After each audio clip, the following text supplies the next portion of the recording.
जी, अस्सलाम वालेकुम। मैं अमन रिज़वी। जी, कोई है मुझे सुन रहा है? हेलो? हेलो, प्लीज़ आएँ अगर कोई मुझे सुनना है। बेशक मुझे मालूम है आज चाँद रात है, सब बहुत बिज़ी होंगे, लेकिन मैं भी 5 मिनट के लिए आप सबको विश करने के लिए आई हूँ। मैं अमन रिज़वी आपके सामने हूँ। प्लीज़ आएँ।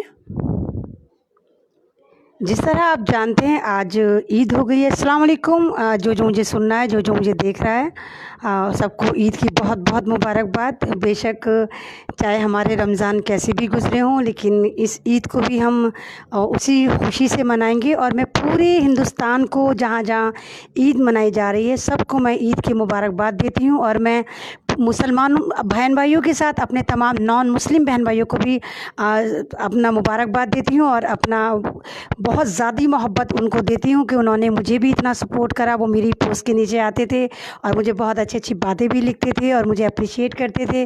कोई मुझे झांसी का रानी कहता था, कोई मुझे आयरन लेडी कहता था। तो उन सब भाइयों को और उन सब बहनों को मेरी तरफ से, अमन रिज़वी की तरफ से बहुत बहुत ईद की मुबारकबाद। और जिस तरह ये लॉकडाउन चला, जिस तरह रमज़ान एक बहुत ही प्यारे तरीके से गुज़र गए, तो उसी तरह मैं उम्मीद करूँगी कि कल ये जो आज हमारी ईद है, ये भी बहुत अच्छे से गुज़र जाए, और हम उसको उसी ही सादगी से और उसी इत्मीनान से और उसी सब्र से मनाएं जिस तरह हमने अपना ये जो रमज़ान गुज़ारे हैं। तो ये तो आप सभी जानते हैं कि ईदगाह में इस साल नमाज़ नहीं हो रही है, जैसे मस्जिदों में तरावियाँ नहीं हुई। तो मैं आप लोगों से यही कहूँगी कि प्लीज़ घरों में जिस तरह एहतमाम करके आप ईद की नमाज़ पढ़ेंगे, तो उसी तरह पढ़ें, या पढ़ी हैं आपने, और इसी तरह ईद मनाएं। और जिस तरह हमने बाइकआउट करा है ईद की शॉपिंग का, नए कपड़ों का, तो मुझे उम्मीद है कि सब कल को बाइकआउट करते हुए नज़र आएंगे और वही उसके कपड़े हैं वो पहनेंगे। और अपने अपने घरों में हम सब अपने नॉन मुस्लिम बहन भाइयों को बुलाकर उनको खातिर मदारात करेंगे, क्योंकि भाई कपड़ों पे शॉपिंग पे मना था, खाने पे कोई मनाही नहीं है। प्लीज़ डट के खाइए, सवैयाँ खाइए, शीर खुरमा खाइए, और अपने दोस्तों को बुलाइए, और इसी तरह पुरसकून तरीके से बनाइए, सोशल डिस्टेंस का ख़याल रखते हुए बनाइए। तो मुझे समझ में नहीं आ रहा कि आज कोई पॉइंट भी नहीं है, सिर्फ ईद पे बोलना है, तो मैं किस तरह बोलूं, क्योंकि नहीं समझ में आ रहा किस तरह बोलूं। तो बस मैं यही कहूँगी कि आप लोगों ने मुझे बहुत मोहब्बत दी, बहुत प्यार दिया, और मुझ अमन रिज़वी को आपने, जो बहुत आम सी थी, आपने मुझे बहुत ख़ास बना दिया। मैं इतनी ख़ास नहीं थी, पता नहीं मेरे रब को मेरी कौन सी अच्छाई पसंद आई कि उसने मुझे एकदम ज़मीन से उठा के अर्श पे बिठा दिया, लोगों के दिलों में बिठा दिया। और आज अल्हम्दुलिल्लाह मेरी इतनी ज़बरदस्त लोग मुझे पसंद करते हैं, इतना लोग मुझे कोऑपरेट करते हैं, इतना मेरी वीडियोज़ देखते हैं, इतना उसको शेयर करते हैं।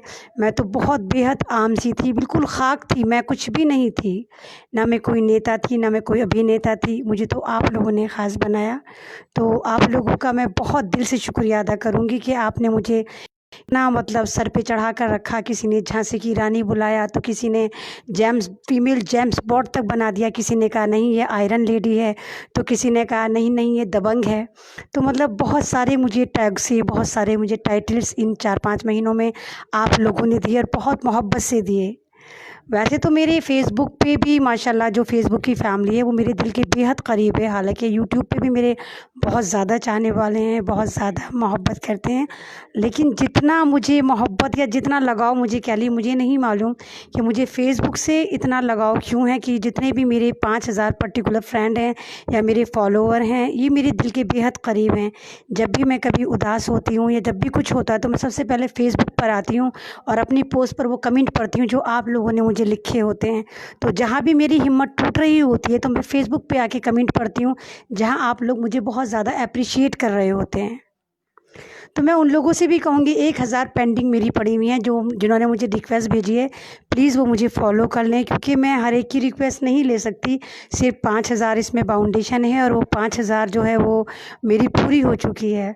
तो मैं बस यही कहूँगी कि आप लोगों ने ही मुझे इतनी इज़्ज़त दी, आप लोगों ने ही मुझे सर पे चढ़ाया, आप लोगों ने ही मुझे दिलों में बसाया, आप लोगों ने ही मुझे सुना, और आप लोगों ने ही मुझे सराहा, और आप लोगों ने ही मुझे शेयर करा। और इंशाल्लाह मैं अमन रिज़वी आपसे इस वाली बात का वादा भी करती हूँ कि आपकी उम्मीदों पर जब तक मेरी सांस में सांस है इंशाल्लाह पूरी उतरूँगी और अपना आखिरी वक्त तक इसमें लगा दूँगी। और कौम की आवाज़, कौम का मतलब मेरे लिए ये नहीं है कि मैं मुसलमान को कौम कहती हूँ, नहीं, मैं मुसलमान को कौम नहीं कहती। कौम कहने का मेरा मतलब ये कि मैं भारत को पूरी एक कौम मानती हूँ। और दलित समाज मेरा बहुत ज़्यादा करीब है, वाल्मीकि समाज मेरे बहुत ज़्यादा करीब है, फिर ओबी SC ST बहुत ज़्यादा करीब हैं। लेकिन मेरी फर्स्ट मैं दलित समाज को बहुत ज़्यादा पसंद करती हूँ और उनको बहुत ज़्यादा खुल के सपोर्ट करना चाहती हूँ। और इंशाल्लाह अगर ज़िंदगी रही तो मेरा ये मिशन है कि मैं गाँव-गाँव जाके उन लोगों को बताऊँगी कि वो अपना बिज़नेस कैसे छोटी-छोटी यूनिट स्टार्ट करें और बड़ी कंपनियों को टक्कर दें। मेरा इंशाल्लाह फ्यूचर में प्लान है। अल्लाह ने अगर मुझे मोहलत दी और मेरी ज़िंदगी रही तो मैं इंशाल्लाह छोटे-छोटे गाँवों में जाके विज़िट करूँगी और उन लोगों को छोटी-छोटी सनअतें बताऊँगी कि किस तरह लगती हैं और किस तरह पैसा कमाया जाता है। क्योंकि वो जो कमाते हैं, जो काश्तकारी करते हैं, जो किसान हैं, उन्हीं के पैसे से दूसरे लोग मज़े लुटाते हैं। तो मेरे दिमाग में अब आ रहा है कि मैं उन लोगों को वो आइडियाज़ देकर आऊँगी ताकि वो गाँवों में बैठकर छोटी-छोटी सनअतें लगाएँ और फिर वो उनका हाल ये ना हो जो आज भारत में मज़दूरों का हो रहा है, वो सड़कों पर मर रहे हैं। तो मैं यही कहूँगी, बहुत बहुत शुक्रिया आप लोगों ने मुझे इतनी इज़्ज़त दी है। प्लीज़ इस ईद को ऐसे ही मनाएं। कुछ हो ना हो, मैंने इस लॉकडाउन से एक बात सीखी है और एक बात बहुत अच्छे से नोटिस करी है कि इस लॉकडाउन ने हमें रिश्ते निभाना सिखा दिया है। हम लोग घरों में रहे, हमने रिश्तों की वैल्यू को समझा। हम लोगों ने साथ बैठ के खाना खाया, पूरी फैमिली के साथ खाना खाया। हमने अपनी फैमिली को टाइम दिया, हमने अपनी फैमिली के साथ सब कुछ करा। तो मतलब ये चीज़ें बहुत सालों बाद देखी गई कि दस्तरखान पे पूरी फैमिली बैठी, पूरे फैमिली बैठ के टीवी देख रही थी। तो नहीं तो अभी से पहले मेरे ख़्याल से मुझे नहीं याद कि 20-25 साल पहले मैंने ये चीज़ें देखी थी इन 20-25 सालों में। क्योंकि एक अफरा तफरी का माहौल था, सब जॉब करते थे, किसी का कोई वक्त आने का, किसी कोई वक्त जाने का। लेकिन इस लॉकडाउन ने कुछ करा ना करा, रिश्ते बहुत मजबूत कर दिए। सबको एक दूसरे को समझने का वक्त दिया, सबने एक दूसरे को वक्त दिया। अपने रिश्तों की हमने बहुत अच्छे से वैल्यू करना इस लॉकडाउन में सीख ली। तो मैं बस आपसे यही कहूँगी कि प्लीज़ इसी तरह सादगी से ईद मनाइए जिस तरह आपने सादगी से रमज़ान मनाए। मैं ये नहीं चाहती कि गवर्नमेंट को कोई भी इशू मिले इस ईद को ख़राब करने का। तो आप जिस तरह बनाएंगे उसी तरह बिल्कुल सोशल डिस्टेंस का ख्याल रखते हुए घरों में बनाइए। और मैं अपने तमाम नॉन मुस्लिम बहन भाई जो मुझे सुन रहे हैं उनसे कहूँगी, प्लीज़ आएँ, वो हमें ज्वाइन करें, हमारे घरों में आएँ। और जिस तरह का थोड़ा बहुत हम खाना बनाएंगे या शीर खुरमा बनाएंगे, वो ज़रूर आके हमारा चखें और हमें ज्वाइन करें। क्योंकि वो सब हमारे बहन भाई हैं, पूरा भारत हमारा बहन भाई है। सिर्फ एक बीजेपी को निकाल दें और RSS को निकाल दें, अदरवाइज़ सब चंगासी है भारत में, कुछ भी दंगासी नहीं है, सिर्फ इन लोगों को निकाल कर। तो मैं सबसे कहूँगी हैप्पी ईद। मुझे दुआओं में याद रखिए, मुझे इसी तरह शेयर करिए, मुझे इसी तरह मोहब्बत करते रहिए। अल्लाह हाफिज़।